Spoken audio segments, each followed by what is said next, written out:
out here, you know, but I don't mind though. It's bad to be free.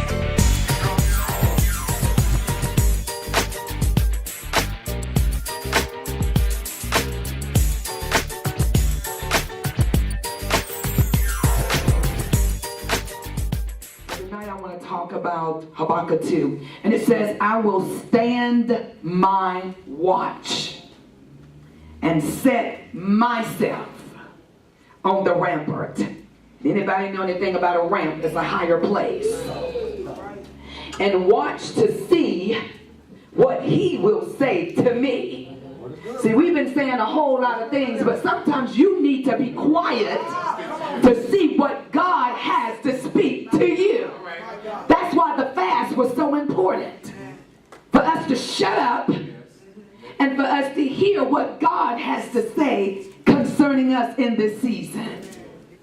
He says, and what I will answer when I am corrected.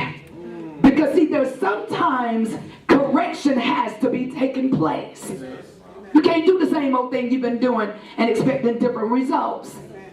So correction has to come before elevation. Then he said, the Lord answered me and said, and this is what he said to Habakkuk. He said, write. Tell somebody, write. Right. Keep a journal of it. Write. The vision and make it plain on tablets, that he may run who reads it, for the vision is yet for an appointed time. But at the end, it will speak and it will not lie. That was your word, Pastor Jackie. That it's not going to lie. It's not going to come back empty. It's not going to come back void. But it will produce what he says that it will produce. He will perform it. But at the end, it will speak and it will not lie.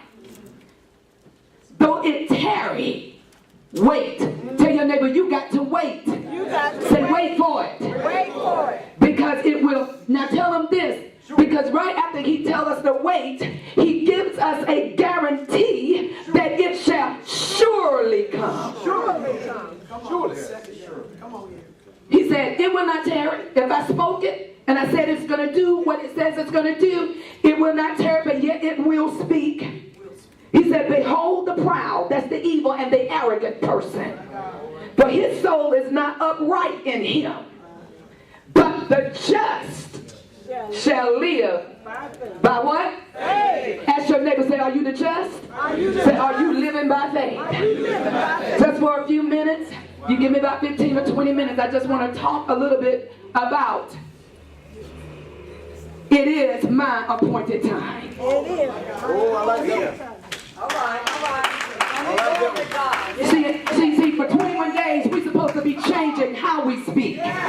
So what I began to say is that today is my appointed time for a miracle. Today is my appointed time to see God move. I'm not going to wait on yesterday, because yesterday is gone.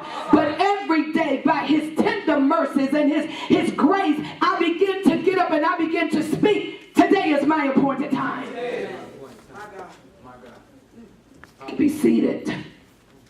When I began to look at the situation that Habakkuk was in, it was terrible times. He lived during a time of turmoil and a time of great oppression.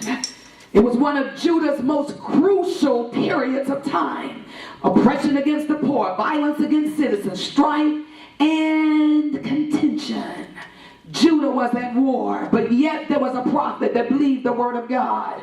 Yet there was one that says, no matter what's going on around me, I'm not going to be moved by my situation or my circumstance. Yet what's going on around and about me, I'm not going to be moved by what people are saying and putting out in the atmosphere. Yet I'm not going to be moved by my socioeconomic. I'm not going to be moved by that.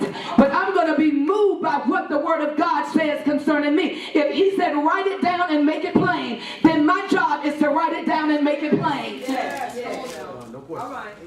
So Habakkuk, during these tough times, he still saw Jehovah God as the God of his strength. And when I began to look at Habakkuk, because I like words, and I found out that his name means to be embraced by God. See, sometimes you got to know what your name is in order to change your situation.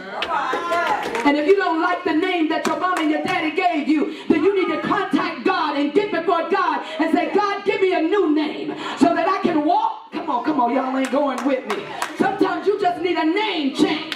Come on here. I say that, Apostle. So he held on to what his name meant in tough times. And sometimes in tough times, you got to find something that you can grab hold to if it ain't but one word. And Ty's word was, I will trust God.